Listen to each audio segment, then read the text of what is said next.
Herb Jones proved he is the most important player for New Orleans as the Pelicans got back to winning games, snapping a 9-game losing streak. I'll tell you how Herb made the difference in this one and why this Pelicans team looked completely different. It's the Friday episode of Locked On Pelicans. Let's go.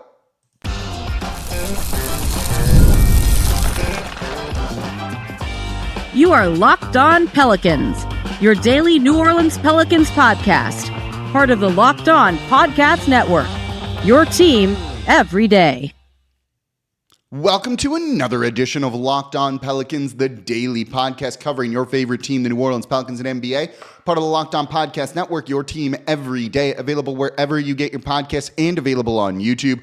I'm your host, Pelicans Insider, credential member of the media, Jake Madison, at NOLA Jake on Twitter, here with y'all after the Pelicans actually win a game, beating the Phoenix Suns 126-124, little tense down the stretch. But oh, thank you, Herb Jones. Not on Herb as he won the game literally and figuratively for the New Orleans Pelicans, making his return here. We're going to break down this night, this win. I want to look at Herb Jones, why he's the heart of this team, arguably the most important player, why the team looked different, just getting dudes back. And then the small ball lineup in this one really struggled, and I want to break that down. That's coming up now in today's episode of Locked On Pelicans, brought to you by FanDuel. Make every moment more this season with FanDuel. New customers can bet $5 and you'll get started with $150 in bonus bets if you win your first $5 bet. Just visit FanDuel.com to get started. And of course, thank you for making Locked On Pelicans your first listen today and every day. We're here Monday through Friday, the #1 Pelicans podcast, covering everything you want to know. So please subscribe wherever you get your podcast. Join over 10,000 Pelicans fans on YouTube as well. And don't forget, sign up for the daily Locked On Pelicans newsletter, which you can do over at lockedondaily.com or just subscribe with the little QR code right there. But let's get into the 126-124 victory for New Orleans. The reinforcements have arrived, and oh boy, what a difference having actual NBA players on the court makes. Brandon Ingram making his return after 5 games missed. He led the team in scoring 29 points. Herb Jones, though, after missing early October, making his debut, playing almost 32 minutes. The box score doesn't say the whole thing. When you look at this game, he was a plus 13 on the night in a 2-point game. He was one of the few starters that really got double digits in terms of, really the only starter in terms of double digits of plus minus. He was a monster and everywhere. He's getting other players back helps. Ingram was huge in this one. But it was Herb Jones who just proved he's the most important player for this team.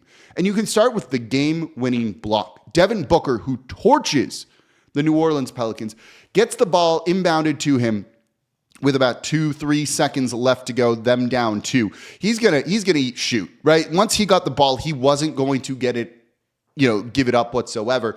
And so for Herb Jones to cover him, know what's going to happen here and play excellent defense. Credit to Trey Murphy, who also came over and trapped and doubled Devin Booker there. But Herb Jones with the game-sealing block, swatting that shot away, just emblematic of what he does. This dude was awesome on the night. Look, the 12 points were nice in this one. The 2 of 5 from 3 is also nice, including one big-time 3 late in the fourth quarter. But it was everything else that he did. The guy was everywhere. Truthfully, when you look at the box score, the numbers are good. 12 points, sure. 7 defensive rebounds. Heck yeah. 5 assists. 4 steals. That game-winning block, just 1 turnover. Awesome. But it just doesn't really even reflect his impact properly. The stats are good. Stats are good there, but it's so much more than just that. You saw this team elevate their level of play with Herb Jones out there on the court. When he's out there and just being the leader by example, and he is, you see everyone else try harder. Brandon Ingram's defense was really good in this game, partially because Herb Jones was there, and it just seems like it forces him to play better on that side of the ball. Zion Williamson has said that in the past too. When Herb Jones is out there, this team's level of play is massively elevated, and it's a sight to behold. Ingram talked about it, saying that's the type of guy that, will have tough conversations with you, tell you what you need to hear, what you want to hear, and just kind of keep you going. Herb Jones, as he was out for a while, said, it was hurting me not being able to play. You could see how happy he was, just smiling. doing all of that stuff, saying, yeah, I was just working with my teammates, helping them get better since I couldn't play and I want to win basketball games. And then you saw him lead by example. He dives for everything. You hear it on the broadcast. Antonio Daniels says this all the time. First man to a ball, those 50-50 balls. First man to go get those 50-50 balls, diving on the court, sacrificing your body. Herb Jones is that dude. So in a game when you need some turnovers, to force turnovers to get out in transition and run, we literally talked about it yesterday, right? Pelicans had 21 fast break points in this game off of the turnovers for the Phoenix Suns. They forced 17 of those while limiting their own. That's a really big deal. Herb Jones, massive part of that. Hustling and just playing with energy, playing with effort, which had been lacking from this team at times. Herb Jones made them do that. He was phenomenal in this game. The heart and soul of the team, you could argue the most important player. Best player? No. Guy's going to lead you in scoring? Absolutely not. But the dude who you just don't win without him, and you need a guy like that, and he was freaking awesome. Look, to block Devin Booker, who just puts up 50 with regularity in New Orleans, to get that win when you've been losing 9 straight, not letting that get to 10 straight losses, not double digits of losses. Herb Jones sacrificing his body, diving for loose balls, risking a re-injury of his shoulder, what have you. All of that is what he was willing to do. And it raises everybody else's game. And you can just physically see they looked different. They felt different. Now, I do think that was C.J. McCollum in a rhythm, Trey Murphy in a rhythm, DeJounte Murray coming up with a couple of clutch buckets late down the stretch in this game. Everyone played well, and we'll get into that in the next segment here. What a difference that makes, right? But Herb just does something where everyone plays a little bit harder. And if you can get 10% more, 20% more from everybody, Herb Jones helps you win. It's really as simple as that. Like, he should be as untradeable as it gets for this team on an incredible contract, just doing everything. You know, he had his jersey retired, and you saw every Pelican player there and a ton of staffers there too. Now, they were on a road trip, so they're going to show up. They built that into the schedule, but everyone wanted to be there. Look at Trey Murphy and how happy he looked at that jersey retirement ceremony for Herb Jones. Listen to all of the players, how they talk about Herb Jones. When you speak about someone like that, that says something. Reputation matters here. And Herb has about as impeccable of one as you could imagine. And it was just awesome to see him back on the court making a difference for this team. I was just excited to watch Herb Jones play. And he delivered. This team won the game, snapped a 9-game losing streak, beat the Phoenix Suns. We don't particularly love here in New Orleans.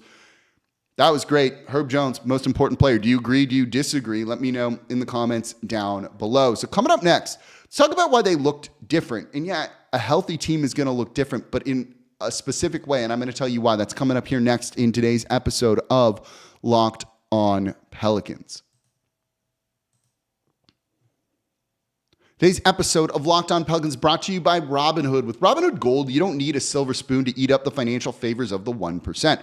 Robinhood Gold allows others to get rates and perks usually reserved for the high society. Now, the resourceful individual with Robinhood Gold can earn the very liberal rate of 4.25% APY on uninvested cash and be rewarded with a handsome 3% retirement boost on IRA account contributions.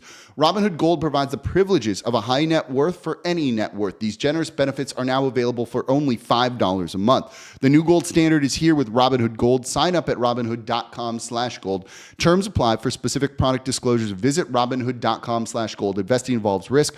Rate may change. Gold membership is offered by Robinhood Gold, LLC. And thank you for making Locked On Pelicans your first listen today and every day. We're here Monday through Friday, the #1 Pelicans podcast, covering everything you want to know about this Pelicans team. So please subscribe wherever you get your podcasts. Join over 10,000 Pelicans fans on YouTube as well. Now for your second listen, it's actually reading the Locked On Pelicans daily newsletter. One stop for ultimate team and league coverage delivered right to your inbox. Sign up for free now at LockedOnDaily.com. That's LockedOnDaily.com, and start your day with the all-new free Locked On Pelicans newsletter. So let's keep talking about the Pelicans beating the Phoenix Suns 126-124. Herb Jones being incredible. He is the story of this game, in my opinion. The other story was, oh yeah, look how different this team is when people are healthy, particularly being able to score and being able to have more offensive threats out there. And look, they weren't perfect. There were times when the offense ground to a halt. You saw a closing lineup and a group that literally has not played minutes together yet as a 5-man combination. So a little bit of that is to be expected, I think, some struggles. And as long as that doesn't continue, then we'll be okay. But just having more threats out there makes this team look different. You could argue that this was Brandon Ingram's best scoring game of the season. 29 points on 10 of 19 shooting, 3 of 6 from deep, making all of his free throws, 7 rebounds, 3 assists, 2 steals, a block. He was good in this game. When you can't double him, it opens things up. And they couldn't double him because you had lineups out there with Brandon Ingram, C.J. McCollum, who had 25 points on 9 of 18 shooting. He was 3 of 9 from deep. It's pretty good. 3 rebounds, 6 assists, 2 steals. You had DeJounte Murray out there, 17 points on 7 of 12 shooting, above 50% there, right? 58.3, 2 of 4 from 3. 5 rebounds, 3 assists, 2 steals. You had Trey Murphy out there, 19 points, 7 for 11, above 63%. He shot 50% from 3, 3 of 6.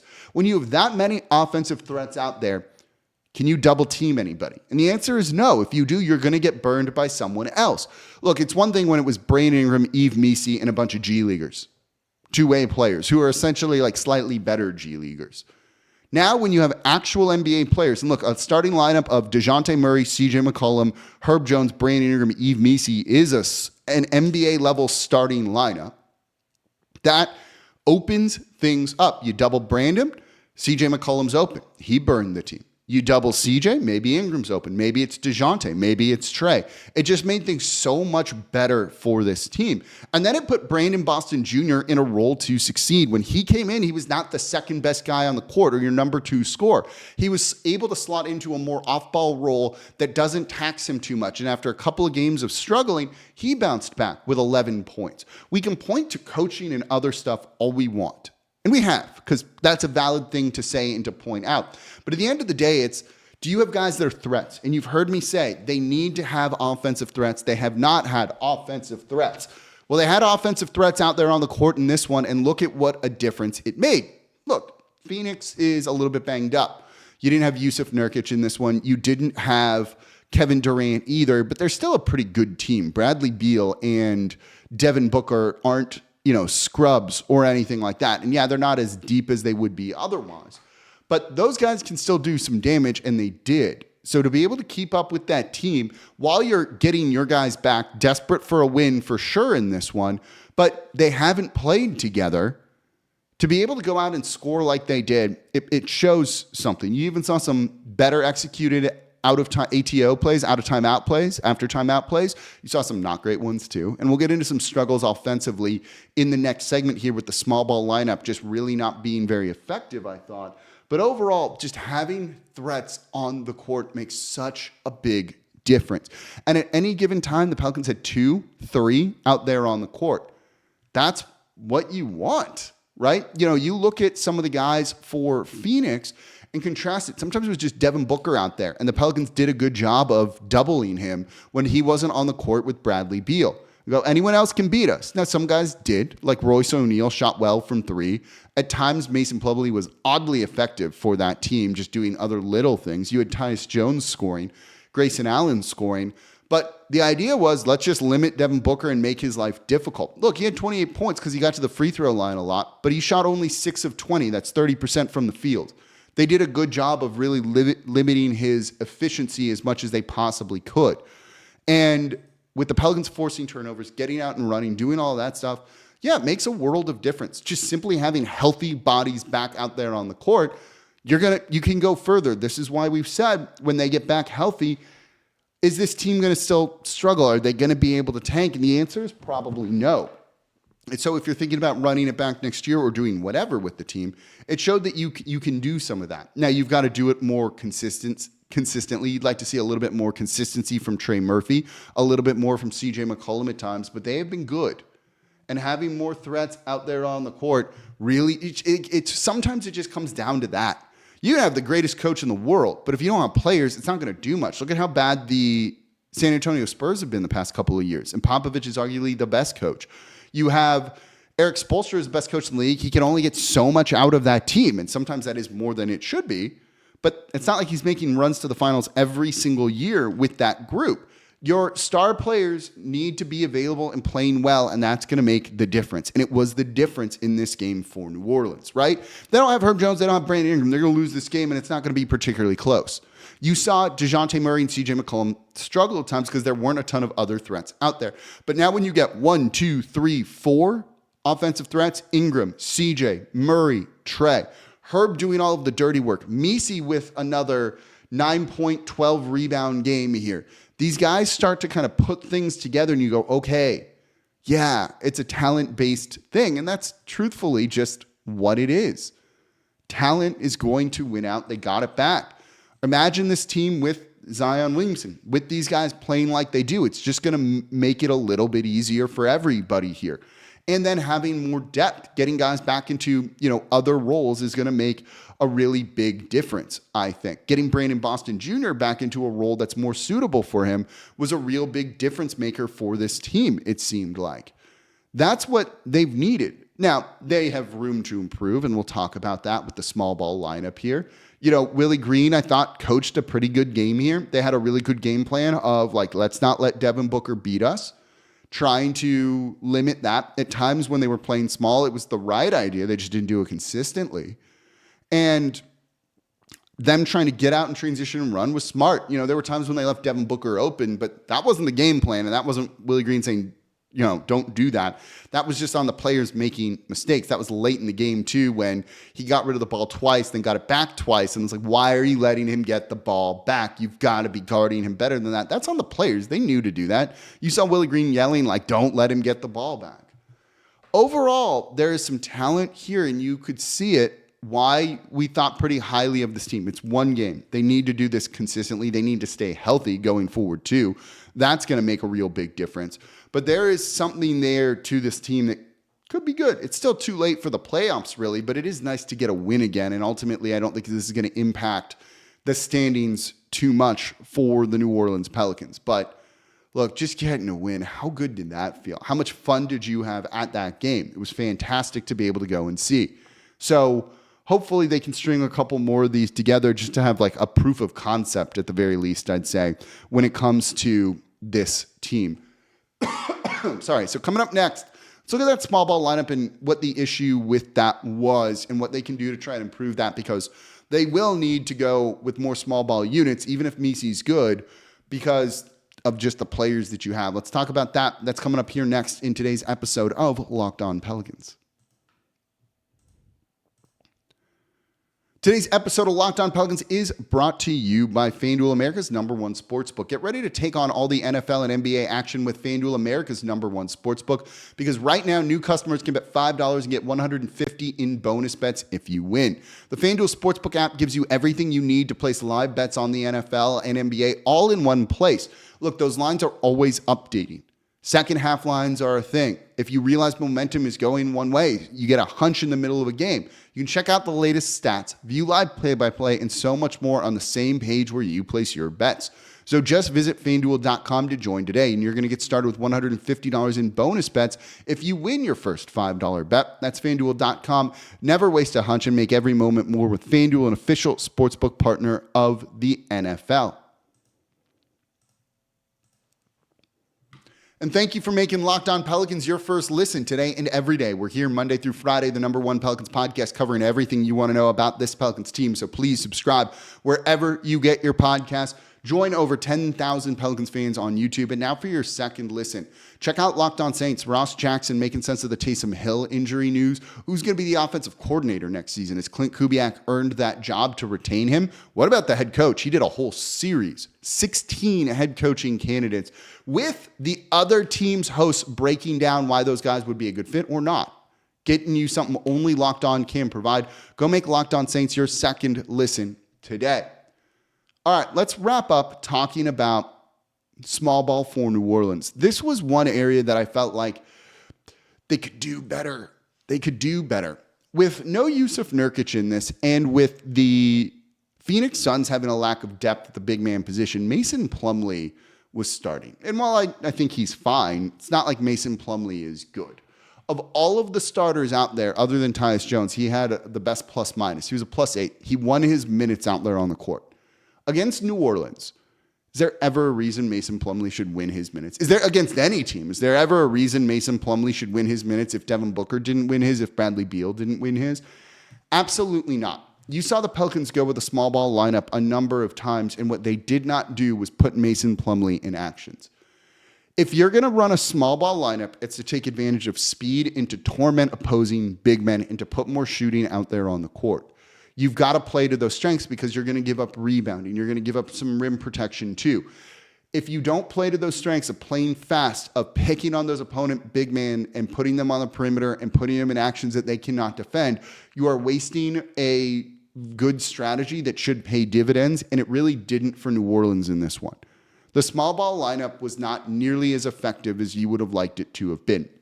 And that's ultimately a very disappointing thing. And the reason I say that is because when they do get Zion Williamson back, and let's say it's January 1, another month, and he comes back, you're going to want to put Zion, Ingram, C.J., Murray, Trey, Herb out there on the court at any given time with Zion at the 5. That's your small ball lineup. You might not start that. I think Misi will continue to start, but you're going to still use that so that you have most threats on the court. And we just went over in the last segment, more offensive threats on the court means it's going to be easier for everybody. And look at what this team was capable of doing in this one when that's the case. That gets supercharged if Zion is at his peak. If, say he is, for the sake of argument here. That's a really exciting idea, but that's only going to work if you lean into the strengths of it and not just try and play, a traditional style with a small ball lineup. Then you get none of the benefits and all of the drawbacks. New Orleans needs to take advantage if they're going to go with some of these small ball lineups here with Herb at the 5 or something along those lines, or Trey at the 5. Pick on guys like Mason Plumlee. Pick on guys like Bol, who, yes, has a ton of length, but can't really defend at a high level away from the rim. He was a +8. Neither of those two centers for this Phoenix Suns team should have had a positive plus-minus. Those are guys that you can pick on. Those are guys that you can really take advantage of. And if you're not going to do that, well, then what's the point here? So that's what they need to really focus on. And you need to start working on that now before you get to those times when Zion's going to be there. Let that unit kind of be primed and ready to go, and all you need to do is plug Zion Williamson in. That is what you really want to see from this team. They need to, if you're going to play small ball, get into this and play significantly better with that. And I am hopeful that they will do that. That's on the coaching staff to be like, here's the way we need you to play with this lineup. Maybe some of it is these guys haven't all played together. And so this is something that I'm going to be watching going forward. Also because it matters beyond this season. It's going to matter in the future too. Is this a lineup? Is this a strategy that you can do effectively? If you can't, you're going to have to scrap it. So test it out this year. We'll be watching the net rating. We'll be looking at the plus-minus with this sort of thing, because I do think that if they are committed to building around Zion, it seems like they are right now. Seems like it could change. Depends on what happens this season. You still need to kind of get that from him. So hopefully we'll be able to see them play a much better small ball lineup in the future here, and we'll see what that ends up looking like, because there's definitely a way that can improve. And I think that's kind of the biggest thing from this game that I watched, being like, man, they've got to get more offense from that small ball lineup and not play into the strengths of the Phoenix Suns when it comes to it. Other than that, this was a pretty good game, and this was a good performance from New Orleans. They won the points in the paint battle. They were even when it came to second chance points. They lost out in fast break points, but at least they got 21 of their own to kind of limit some of the damage that was caused there. They forced more turnovers while taking good care of the ball. You could see the hustle from guys, and that's a really important thing. Overall, make your free throws. They shot the 3 ball well too, right? We went over some of the guys who shot well. The Pelicans didn't get 40 up, but they got 36 up, and they made 14 of them. That's 38.9, 39%. That's a really good number. You can see this team looks very different when they're making their threes, and the space is better. There's more room for Ingram to operate on the low block, to go one-on-one with a smaller man and not get double-teamed. All of this matters. Herb Jones coming back, though, y'all, just so incredibly important. Isn't he? Like, he's just, I don't know what else to say. Dude makes like a massive difference for New Orleans. I think he's the most important player. If you agree, let me know. If you disagree, let me know as well. So one more game this weekend on Saturday against OKC. First night of a back-to-back where they're just kind of turning around and getting on the road to go play Victor Wembanyama on Sunday. We'll, of course, be talking about both of those games on the Monday episode of Locked On Pelicans. There's a whole lot to talk about. I have a whole list of like show ideas that I'm looking forward to bringing to y'all very soon here. And it's going to be a lot of fun. I think you saw kind of a rejuvenated looking New Orleans Pelicans team. So there's stuff to build off of. I told you there's still a lot to pay attention to, right? We thought the season was over. There's no point in talking about this. There's no point in you tuning in, but there is a lot to still look at. And we're going to be breaking it all down here on the Locked On Pelicans podcast, part of the Locked On Podcast Network, your team every day. As always, I'm your host, Jake Madison, at NOLA Jake on Twitter. A lot more to come. Go check out the Locked On Saints podcast. Make them your second listen today, part of the Locked On Podcast Network, your team every day. And of course, don't forget the Locked On Pelicans daily newsletter. There's some really great league coverage in there too. There's the story on the Pels, then a story on the league, then fantasy basketball advice, and a couple of other links and things like that. It's, I don't know, just a great way to digest the team, catch up on everything you need in addition to listening to the show here. So as always, I'm your host, Jake Madison, at NOLA Jake on Twitter, and I'll be back with y'all tomorrow. Or sorry, on Monday. Maybe over the weekend too. We'll see. See y'all next time.